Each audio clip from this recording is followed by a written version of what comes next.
Watch this.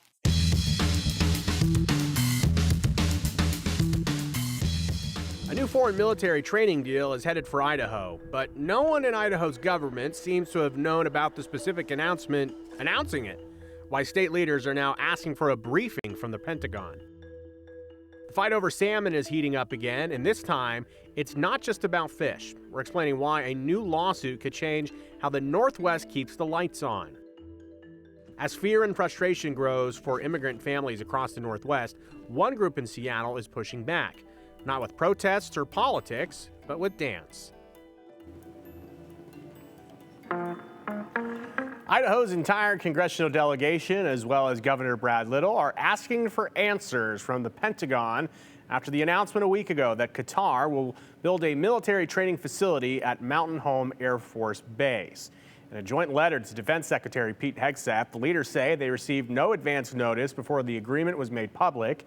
The deal allows the Qatari Air Force to establish a training squadron at Mountain Home as a part of a fighter jet sale. While Qatar hosts thousands of U.S. troops in the Middle East, Idaho officials cited constituent concerns about the country's history of funding Iran-backed groups like Hamas and extremism promoted by the Al Jazeera network. The delegation is asking for a briefing in Boise for the congressional leaders, the governor, and state lawmakers to address key questions, including what security safeguards will protect sensitive military technology, how will trainees be vetted for extremist ties, how many Qatari personnel will deploy to Idaho, and for how long and at what cost to the taxpayers. Governor Little, Senators Risch and Crapo, as well as Representatives Simpson and Fulcher say that constituents deserve answers about the foreign military presence coming to their state. And I want to reiterate something real quickly that Idaho Senator Mike Crapo's office shared with me earlier this week, saying, quote, "The recent signing of the deal with Qatar was a ceremonial announcement of the work to commence while final details are worked out. The formal agreement has not yet been signed or released." Beyond the 208, the state of Oregon is pushing back after the Trump administration reversed a 2023 agreement that was meant to help restore the salmon population. The state, along with environmental groups such as the National Wildlife Federation, they filed a preliminary injunction in U.S. District Court on Tuesday seeking emergency protections for the salmon population. They're arguing that the Trump administration's reversal of the previous agreement puts the fish at risk for extinction. Jake Holter from our sister station in Portland has the story.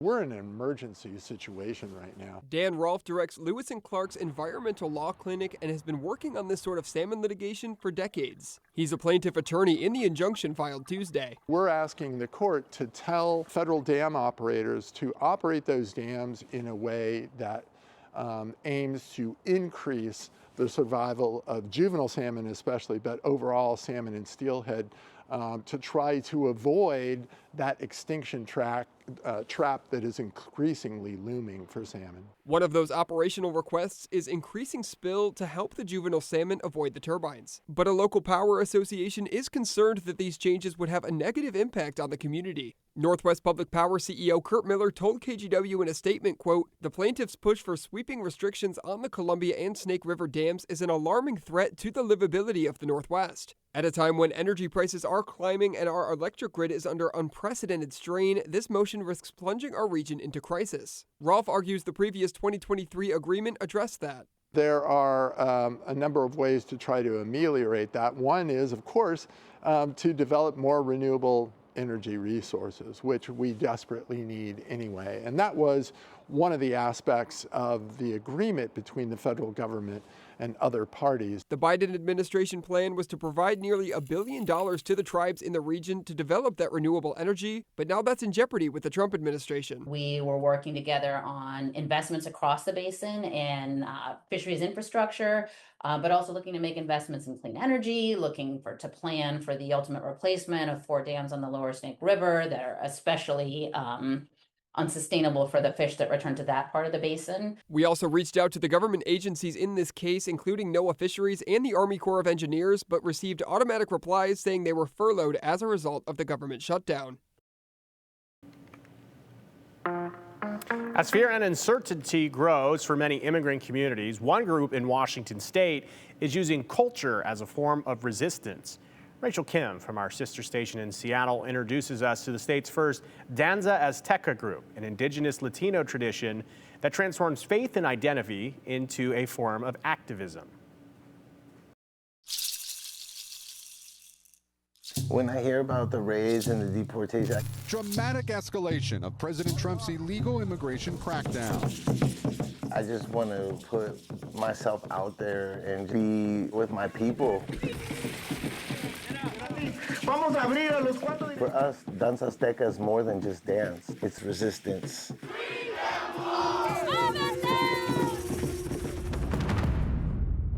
My name is Ismael Xutekpat Lopez. My role in the Danza Azteca here in Seattle is to teach folks the traditions, to empower folks to really embrace our indigenous culture and identity. This is in Mount Vernon.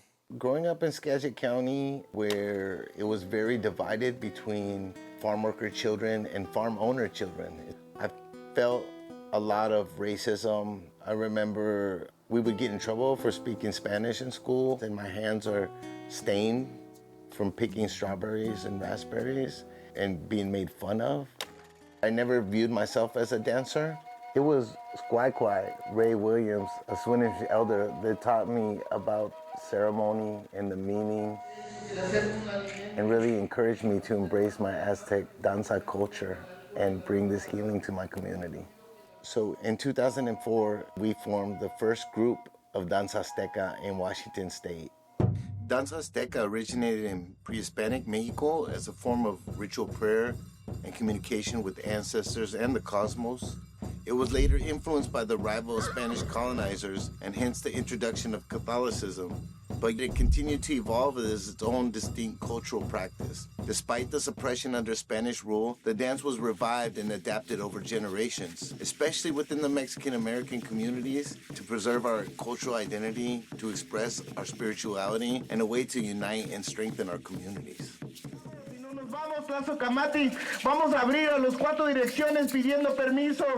We're a spiritual group, but we find ourselves in the forefront of social justice often.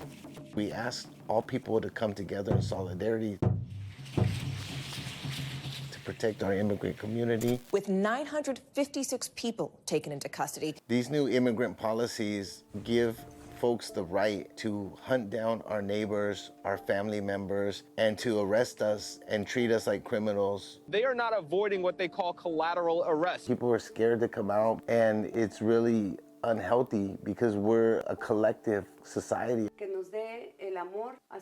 And it's brought a lot of frustration in the youth. We pray that our families stay together. It's not a pleasant way to live. You cannot even go outside to get groceries because you feel like, you know, you might be detained. I moved to Seattle when I was 9 years old. It was like packing up your suitcase of dreams and hopes for a better life. The journey wasn't easy. I did not know a single word in English. Before I joined Danza Azteca, I felt really lost. I needed some reconnection with my roots. Our regalia represent our spirit. The drum beat is the beat of Mother Earth. Paint that we usually put in our faces when we go to dance, that's usually our warrior. The feathers, they represent our thoughts, our connection to the things around us. Children that I taught are now adults and now help teach other kids and teach other children and bring their children. And so this is another generation of dancers. I want to teach it to my daughter. I want her to learn her traditions and embrace them and not feel shame about them. I'm proud of being Mexica, and I'm proud of being an Aztec dancer, and I'm proud of being able to carry this tradition with me.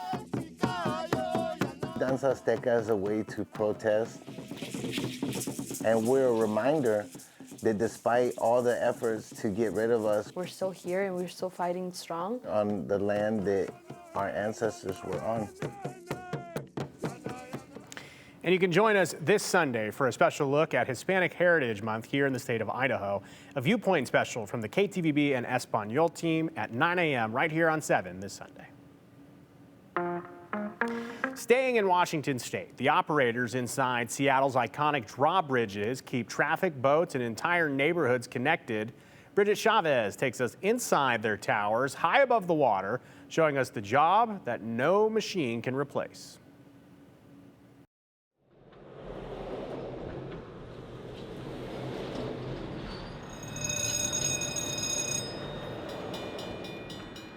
Eight drawbridges connect Seattle's neighborhoods. Behind every lift and drop, there's a person, not a machine. The fact that there's people in the little houses surprises me. It was still. High above the Duwamish waterway, Jason Beckwith has one of the most important and least visible jobs in the city. This is where everything happens in order to make the bridge work. We got a pedestrian that just entered. As a senior operator, Beckwith moves through the Spokane Street Bridge like it's his own home. Lights on, systems checked, everything in order. Adjusting your opening in order to allow everything to clear so that you don't wind up with someone on the bridge. This is the city's largest piece of equipment. On average, it opens about 100 times a month. As AI reshapes jobs, this one isn't going anywhere. There's so many different areas that need to be checked, double-checked, and rechecked again. And from my personal opinion, human eyes are much better. Because when things go wrong... Go ahead. I've got a car sitting on the wrong side of the gate, and it's not moving. They really go wrong. Near side or far side? Far side. Okay, I'll go up and tell them to move. So here's one of the issues. I'll talk to the driver, have him drive over to the other side of the bridge. We were out on the Spokane Street Bridge with Beckwith when a driver tried to beat the gates. Hold on, stop. Oh, okay. Their risky move triggered a malfunction, shutting the bridge and traffic down for hours. Drive over to that other gate and wait for me to open. Okay, understand? Thank you so much. SDOT studied automation years ago, and the conclusion was clear. Computers can help, but it's human judgment, not algorithms, that keep Seattle's bridges moving. We're good. All right. Just continue with the barrier gates, and then I'll call you once I get down there to pull the center lock. My head's on a swivel, and I'm just like looking at everything. Bridge operator Beverly Hood splits her time between two of Seattle's busiest bridges, Spokane Street and Fremont. She's not just watching traffic, she's orchestrating it. It's so crazy busy with pedestrians and bicyclists. And the boat traffic, because the bridge is shorter. It's only 30 feet, so we have to do a lot of openings. Federal law says water traffic comes first, a nod to Seattle's shipping routes. Our main customers are the vessels. The vehicles and pedestrians are just kind of collateral damage. Each opening takes minutes, but the story of these bridges spans more than 100 years. I love how the bridges work. Historian Jennifer Ott points to the early 20th century, when a new federal waterway changed how the city developed and operated. Once the ship canal opened and it became a federal navigable waterway, then there had to be reliable bridges that would raise and would offer the clearance that was needed and actually required by the Army Corps of Engineers. After all these years, it still comes down to a person in the booth. I mean, this is a dream job, Pressing buttons, pulling levers, and watching the city flow. The hours and hours of boredom with moments of sheer terror is the easiest way to explain it. In Seattle, Bridget Chavez, King 5 News.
always dreamed of competing for Team USA until medical setbacks threatened that dream. But now a new surgery has changed everything for him. Rachel Krause from our sister station in Denver has the story. Every time I pull on like the USA clothing, it feels really special. In just a few days, Jason Maycomb will race on one of the world's biggest stages in Rio de Janeiro. He's been hitting the track, ready to represent Team USA. To be there, it was like, okay, this is real. This is really happening. For so long, this dream seemed out of reach. Years earlier, Jason fell on his bike and broke his ankle. Instead of healing, he faced setback after setback, eventually an amputation. A prosthetic helped get him back on the bike for a while. A big training block would always cause a lot of blisters, and the bursitis on like the bones around my knee. It was pretty uncomfortable. A surgery called osseointegration would help. It's a huge game changer for people. The implant is directly implanted into the bone, and so the vibratory sensations come through the prosthetic limb directly and are conducted through the bone, and they're able to experience that feeling or osseoperception through the bone itself. Dr. Jason Stoneback is the director of the limb restoration program at CU Anschutz. Stoneback says this surgery is only offered a few places in the world right now, and it can make a massive difference. So this is Jason after his bone-anchored limb surgery, and you can see he's taking his prosthetic foot and he's able to just clip it on. It doesn't feel like I'm disabled at all. It feels like I have, direct connection to the bike and total confidence that I can sprint as hard as I can. Now Jason's pedaled his way to a spot on the paracycling team representing Team USA in Brazil, ready to show what he's capable of. I'm living my childhood dream for sure. Jason has 2 races in Rio, one tomorrow and one on Sunday. He hopes if all goes well, he'll continue competing in this segment.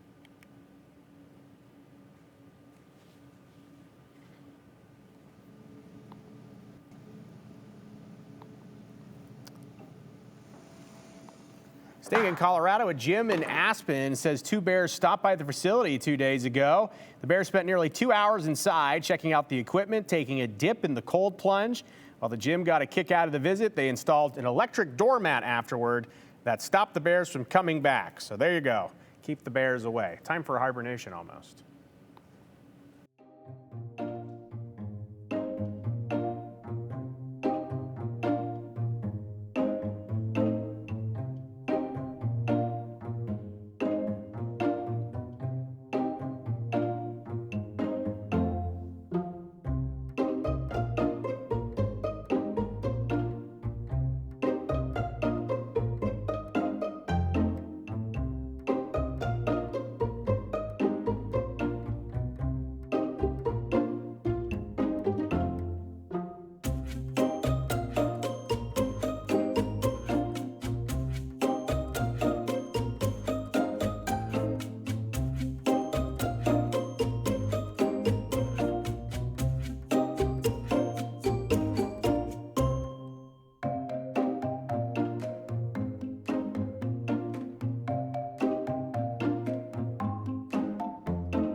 If you are planning on heading out on your Friday evening, it will be a very pleasant night tonight, maybe just needing a light jacket, but tomorrow morning will be coat weather because there is a frost advisory in place extending all the way from the lower Treasure Valley near Ontario and Eastern Oregon down to the Magic Valley. That's because temperatures are going to get well into the 30s, maybe even the low 30s, which the freezing point is 32. Frost temperature is 36. So plants and even your grass may be killed tomorrow morning. These are the temperatures you're waking up to. They will occur at about 8 a.m. just before the sun comes up. 30s for the Treasure Valley, maybe low 40s in spots like Twin Falls, but the mountains will be well into the 30s or 20s as well. Afternoon temperatures will warm up pretty decently, very similar to the conditions that we're seeing today. Sunny and dry with the clouds clearing out in the afternoon. 63 degrees will about be the time when the BSU game is ending. So the game starts earlier in the afternoon, maybe in the 50s at that time of the day, and then the low 60s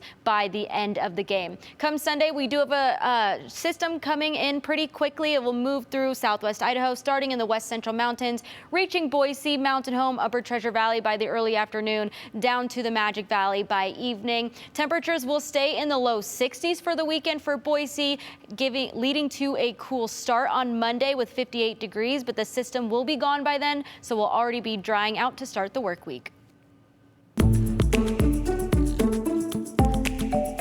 Treefort Music Festival months away, and organizers have now announced the first wave of performers and artists. And with Taste of Downtown Boise happening this weekend, there isn't a better time to try something new.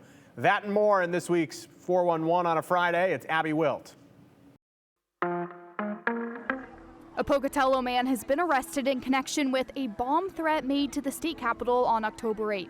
Pocatello police say a 58-year-old man made multiple threats to the capitol around 10:30 that morning, claiming a bomb had been planted in the building.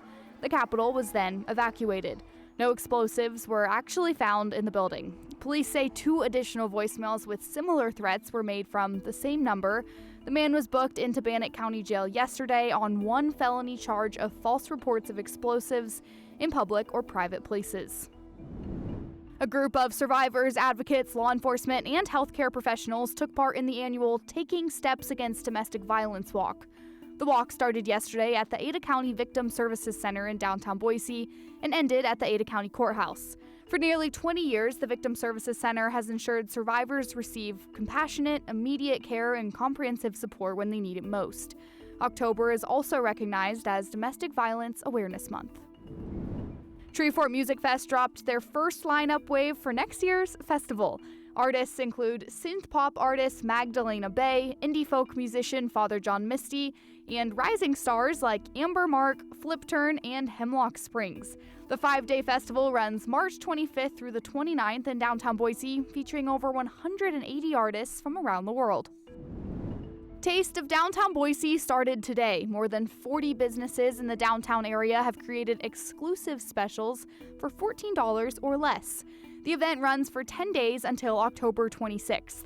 It's an opportunity to taste some of the food and drink Boise has to offer and explore the unique culinary of the city. And that's the 411 on the 208. I'm Abby Wilt.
What a week here on the 208, and we'll end it with our favorite segment. I can just say mine. I can't speak for everyone. Paul in Boise writes, the story on the Seattle Bridge was good. Nice to see a Pacific Northwest story that's not political.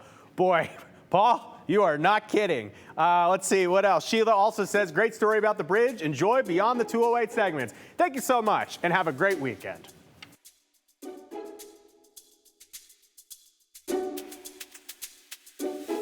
Continue with us and watch free now on the KTVB Plus app everywhere you stream.